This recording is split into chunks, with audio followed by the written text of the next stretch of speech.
Hello, the wonderful class of Dr. Harris. How's everybody doing this morning? I have my wonderful superintendent, Dr. Pam Moran, and this is the field study project for interview a central office person or county or division-wide superintendent.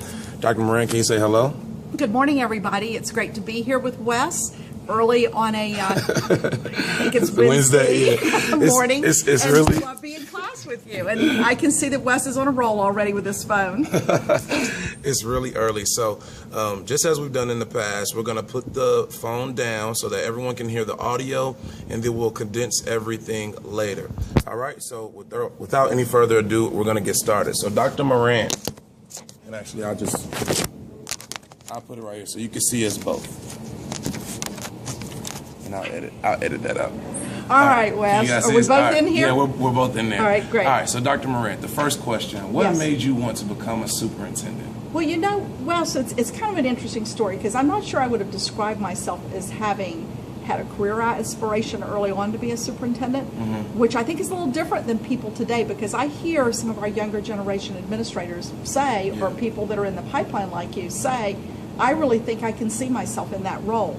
I really started out as a teacher and thought, well, you know, I could be in the classroom for a long time, but ended up having somebody say to me, Pam, I think that you're, as a leader, have something to offer that could influence beyond the classroom. So I went back and started working on a degree just as you are right now to get my administrative degree.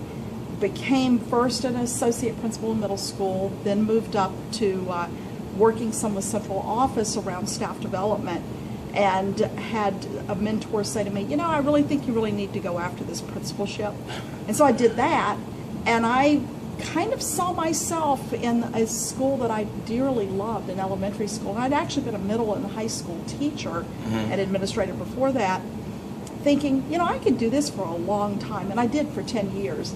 And then had a superintendent who came to me and said, would you like to go into consider going back to central office, and a position came open to direct curriculum and instruction. I did that. Then unexpectedly, the assistant superintendent left, and the superintendent said, I really want you to consider applying to be the assistant superintendent. And I thought, do I really want to do this? And I did go into that as focusing on student learning. And then he left earlier than his contract would have done. He decided to retire early just because he was, you know, personally ready to do that. And I realized that I had a lot of people saying to me, Pam, the work that we're doing in Albemarle is really important, and if you don't step up to go after the superintendency, then we could lose that. And I realized at that point that I really felt like, you know, I've got the skills to do this. I can do this as well as other people I see doing it. Why wouldn't I? And so I decided to apply for the job, was an interim superintendent for a semester, and ended up getting offered the position, and I've never regretted it. It's a great job. It certainly is not without its stresses. Principal Thomas, can you come in? I'm sorry, Dr. Yeah, it's okay. Hello. I'm doing an interview with So my Wes. principal just walked in. My wonderful, lovely, bad-looking. He thinks he's the best-looking guy on campus.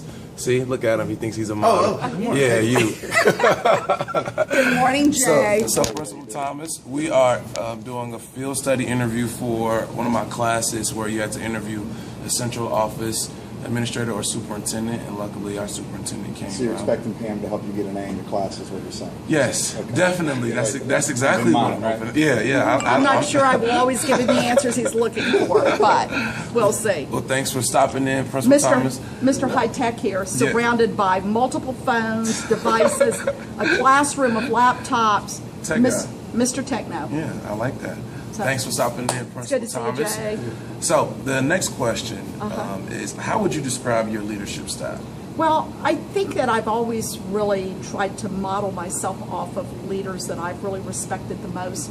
And I'm not sure there's any one leadership style that is the end-all, be-all. It's not a multiple choice test of A, B, C, D. This is the one that's the right answer to pick.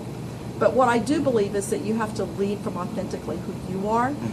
And one of the things that I find is that just as in a classroom, the most important place that you start as a leader is in building relationships. So I like to think of myself as a relational leader, who reaches out to connect people, to catalyze work by saying, hey, Wes, do you know so-and-so? Have you ever worked with, or, you know, are you aware of somebody I could talk to?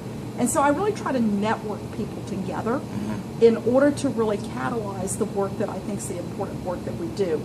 At the same time, one of the things that I also know is that, and I say this oftentimes to young leaders, assistant principals, principals that are in their first year, that management is as important as leadership, but people should never see the management side of your work. What you want them to see is the leadership. So if you manage well under the table, what that gives you the time to do is to lead above the table. And that's where you want people to really see your focus. But I got to tell you, if you're not a good manager and things fall apart on that end, then it's going to be really hard for you to be a good leader. So those two go hand in hand. I will also say that I think that good leaders, in my mind, and I've seen people approach this differently, but that people really have a real clear sense of vision, and that while that's built together, that a leader who waits on other people to basically provide the vision to them typically are people who are going to be behind the curve instead of front of the curve in terms of the work that you're trying to do. So I think leaders have to have a vision, and they have to know how to empower the people around them to catch that vision, to really value that vision, and to be a part of that vision, to collaboratively build that vision. So I think that leaders have to be visionary, they have to be great managers, they have to be great leaders. And most importantly for me, I believe that the greatest leaders that we've ever seen always are relational people. And that, you know, one of the things about the relational part of it is that when you build relationships, you build leadership in others, so that when you walk away, whether it's to take a new job, whether it's to retire, whatever it is that you choose to do in life that may move you out of a position, if you've built great leadership through relational connectivity with people, then when you walk away, people are going to say, we own this work, and they're going to continue it forward. Too often what I've seen, quite frankly, Wes, are leaders who, you know, they lead by compliance, and when they leave, it all falls apart. But when you lead from relationships, and you've built people who find the leadership inside themselves, or see that leadership really built up by a leader, then I think when that leader leaves, for whatever reasons, the work continues, and the next generation of leaders steps up and takes it over. Well said. I think I learned a lot just now. No, I don't think you did. I think you understand that very intuitively yourself. So the next question that's what is, you do with your kids. well, yeah, try to. And people around you. Yeah, that's very important for Yes, me, it is. being able to build connectivity and be a leader that when you leave, people can continue to carry out the work. That's right. I don't plan on leaving anytime soon. So That's a good thing to hear. Yeah, I don't plan on going anywhere.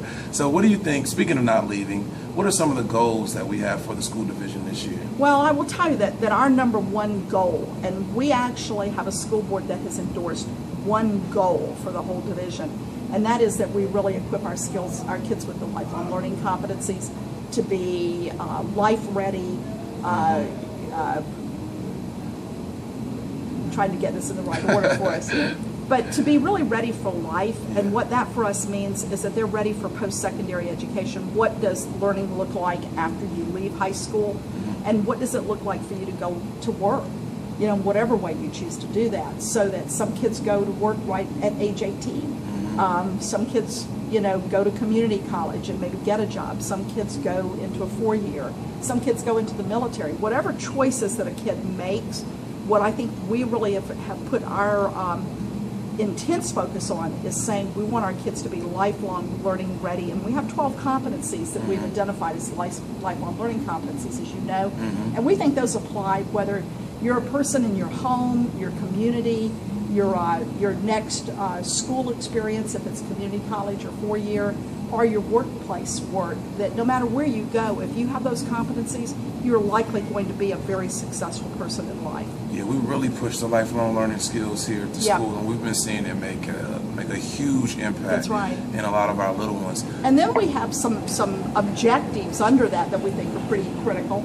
You know, one is that we believe that you know, that we want every student engaged, and that's one we really have to work on, because I will tell you that when we look at our data Dr. Haas, who's our assistant superintendent working with strategic planning, just recently shared a graph that shows that our highest levels of engagement are in elementary schools.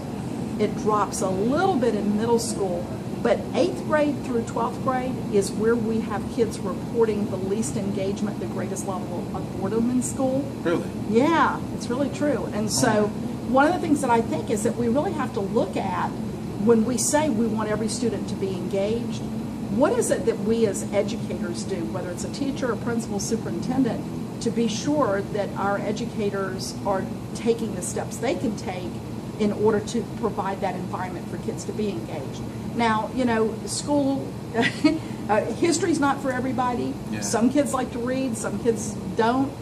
Some kids probably love the idea of being in a marketing class, and others think that, you know, that's not their cup of tea. One of the things that we also find is that when kids have a lot of opportunities and choices, that they tend to be more engaged, and it helps them to really see value or to find the resilience to be okay with times during the school day where perhaps it's not their cup of tea or their favorite time. And I'll give you an example. You know, I know that there's a group of teachers here that really work with how do we build out informal learning experiences for, let's just say, kids that are in poverty or kids of color, and get them engaged in the work. And I recently saw a video from this school in which a young woman was talking about the music construction studio. And she said, you know, sometimes we get bored in school, but when you have a place like this to come and find your passion, then you can start to apply that in other places during the day. And that just really caught me, because what she was saying is, if I can find this place in the school day where I can get excited and passionate about something I love, then maybe I can transfer that to a place where a teacher who loves history and is teaching history, that I can really understand their passion and maybe connect mine to theirs. I think that's kind of cool. I agree. Very You know, cool. Very, so- very cool. So last question. Let me ask you this. I know you are brilliant in every shape, form, and fashion of the word. No, I'm not saying that because she's a superintendent. She's really, really, really smart. And Dr. Shackelford, or excuse me, Dr. Newsom, the superintendent. Marcus. Yes. He speaks very, very highly of you. He's our professor for this class. We have a little bit of a mutual admiration society, because I tell you what, Marcus has done amazing work in a school division. And the larger your system is, the harder it is to affect the kinds of changes that head us towards contemporary learning. And I think that Marcus has just been an incredible role model for people all over the place to be able to say, rather than to be able to say, well, what if we did this? What if we decided we were going to roll out a one-to-one for 30,000 kids or whatever? What would that look like? Marcus puts that out there, and he doesn't use the size of Chesterfield or perhaps the diversity of some of the schools or any of the things that sometimes we use as excuses of why we don't want to make changes. He's a person who's always open to what's the next step that's going to really help us engage more kids in Chesterfield. I think that's a great model out there. And so it's kind of a, you know, I certainly have great admiration for your professor too. And I didn't pay her to say that, Dr. Newsom, so that's an A. He knows how I feel. So the last question, let me ask you this. If you weren't a superintendent, what would you be doing?